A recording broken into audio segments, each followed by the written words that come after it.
got a bit of a full desk, but I thought I'd do a quick video, and the bits that we're using are the bits here at the front, which is a Halloween card. As you can see, I've been making some Christmas cards which are just finishing setting where I've used some glue gel, so I've just popped those at the back. So we've just got a little bit of space at the front, but what I'm going to be doing is I'm going to be using the Happy Hauntings cartridge, and I'm going to be doing this witch. And as you may or may not have seen, depending on the order that I've uploaded these videos, I used the witch for a little trick-or-treat bag earlier, and it was a great cut, so I thought I'd use it again. And I've been using this Echo Park paper pad, which I don't know where I got, but Echo Park, you know, people can get in all different places. I can't remember where I specifically got this, probably online.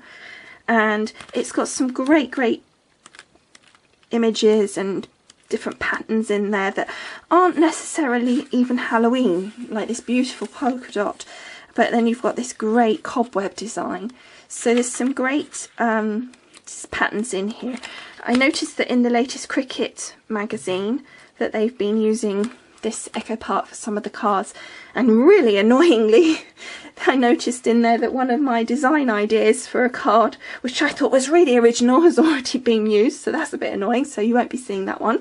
So what I've done is I've taken 2 sheets from the Echo Park, and I basically just scored along the top here at about 1/2 inch, centimetre, something like that. And then I've just glued the two together to give it a little bit more weight at the back, because I am going to be adding an element on the front, and also to make it easier to write, I've put another piece inside, and that just gives it a little bit more stability. But I just loved using this as the actual card base, because it just looks great as, you know, having the patterns on the inside as well, and then even on the back you've got that great design. So I just think it makes it a little bit more fun, and this whole picture is just so much fun. And then I've got here the stamp set from Pink Cricut, which is a great stamp set for Halloween, and I believe she's just brought out a new one for Halloween as well, but I don't have that. But this is just fine for me. In England we don't have such a big thing for Halloween as I think you do in America, so I don't need that as much. So I'm going to possibly be using that. We'll see how we go. So then what I've done is I've just used some basil cardstock. Got black, orange and 2 shades of green, and this kind of orange is, as you can see, is a reasonable match for that. So now I'm going to go over to my Cricut and we're going to start cutting these layers. Okay, so let's load our mat, and I think I'm running out of battery, so I'm going to try and be quick. Okay, so my witch, the first thing I need is my first layer, which is this one here, and that's going to be in the orange. The reason is, if you look, her little feet and the cape are in the purple. I'm happening to do that in the orange, and that's the only element that has that in, so we know that that has to be that particular colour, and the black is the shift on this one. Okay, so let's look for our witch, and it's there, and I think I'm going to try this at 3 inches, and let's see what happens. So I've got my speed and depth and everything basically at max.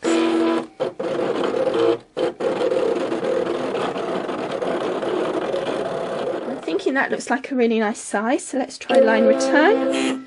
Yeah, I think that looks quite good. And then we'll whiz across to my black, and then we'll do the shift and my witch, and same size, same cutting, etc., and press cut. We're going to be doing this dark green, which is actually her face, so we're going to be just take that across, take our blade away, and that's the layer 1 and our witch, and press cut when it's ready. Oh, I've just moved the size button, so just make sure you don't do that, and press cut. Okay, and then I'm going to whiz along to our paler green. And for that you've got the shift for the other face and also her hand, but I actually, although they've done it in a paler green, I want to do the broom, sort of brush part of the broom in the same colour, so I'm going to do both elements. And I want now my layer 2 and my witch. Cut. so let's now take it back to layer 1 and shift.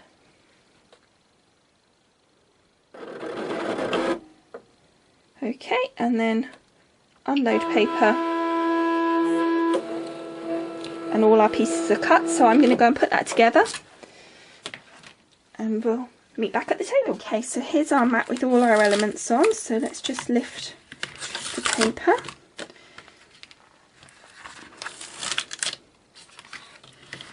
And I think it's going to be a great size, and it's cut really nicely as well, even though it's quite small and quite detailed. That's our little face. So just pop these elements, and just make sure you leave them the same way round, because it could be very easy, I think, to get confused with what goes what way round with these smaller pieces.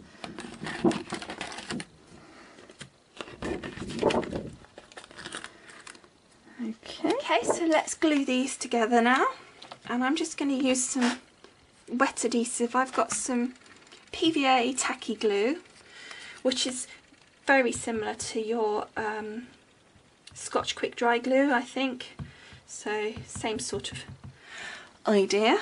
And we'll just put a little bit of this on the back of this black bit here. It's great glue, this, actually. I really like this tacky glue. Okay.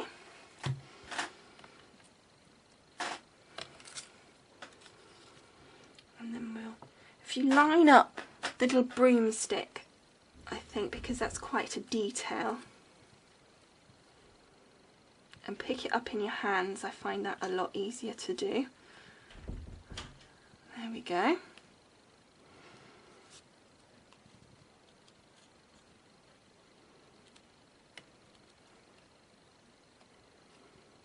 Isn't that fab? Okay, and then we've got our next pieces here. So I'm going to do the little broom, sort of, yeah, I guess it'd be the kind of brush part of the broom, really. I'll put that on.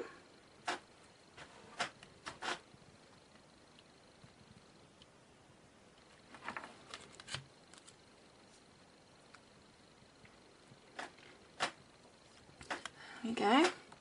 And then we're going to do her face.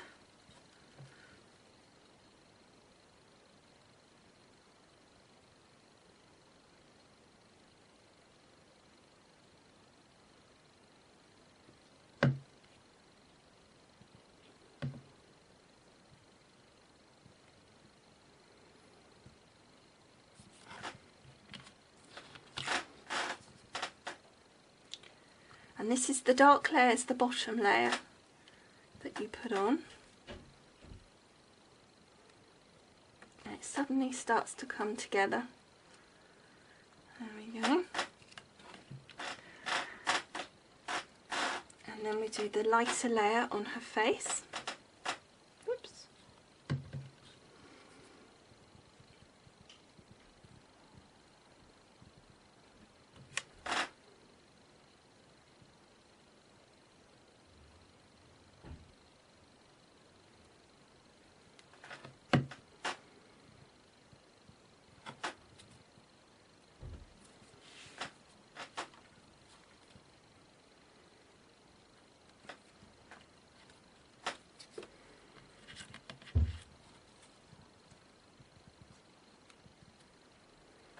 So, and you can really see how it's beginning to shadow up.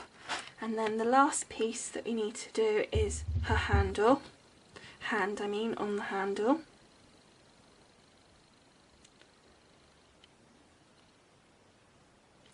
And I'm just going to spread that out with my finger, that bit of glue. And then that's just on here, and it's just to sort of make it look like her hand's there with the broom handle going through her hand. And there is our little witch all made up. I think that looks great. I really like that. Okay, so now we need to put it on the card. Okay, so getting our card now. And I'm just going to look at where I want to put the witch. I'm thinking that it might be a good idea to just ink around the edges on her there because she looks a little lost against the background there.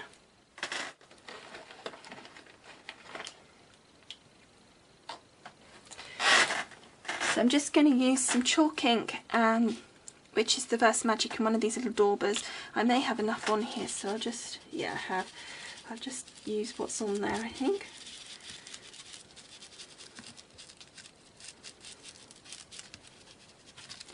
And then around her feet. That's the beauty of these daubers, you've got loads of ink on them.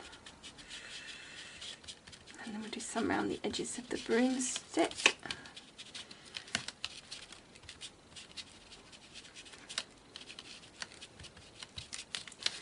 There we go. Let's see what that looks like on the card. Oh, that's much better. There we go. That makes her pop a little bit more. Okay, so now I'm going to be using my 3D glue gel to pop her up so that she's got some dimension.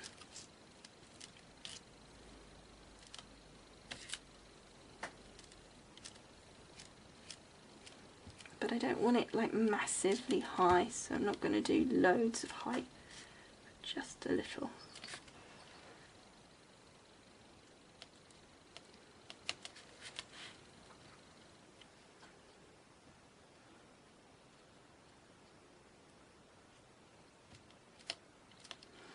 Now the beauty with the glue gel is if you wanted to, you could manoeuvre the element that you're going to put down so that it's got more of a sort of curve to it or whatever to give it a bit more dimension, but I actually don't want to do that.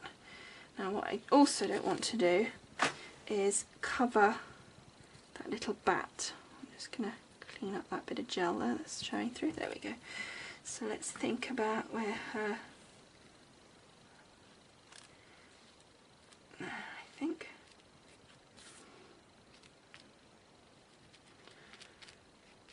liking that.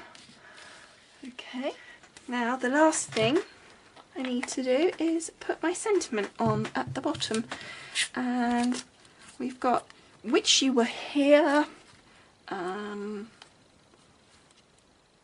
Happy Fright Night, Best Witches, Knock 'em Dead, Have a Spooktacular Day,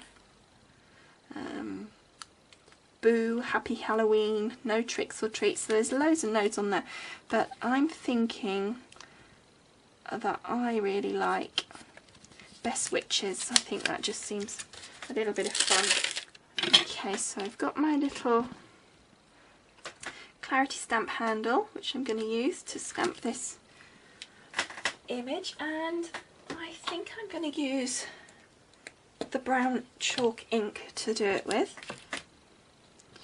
just to give a slightly more vintagey look to it. And the beauty with Sarah's stamps is that you literally can stamp straight out the box, which is really cool.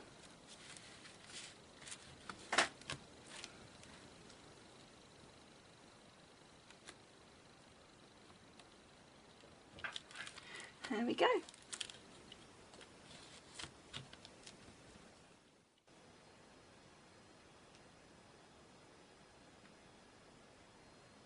Okay, so here's our finished card. I hope you've enjoyed making it with me, and I'll see you again soon. Bye for now.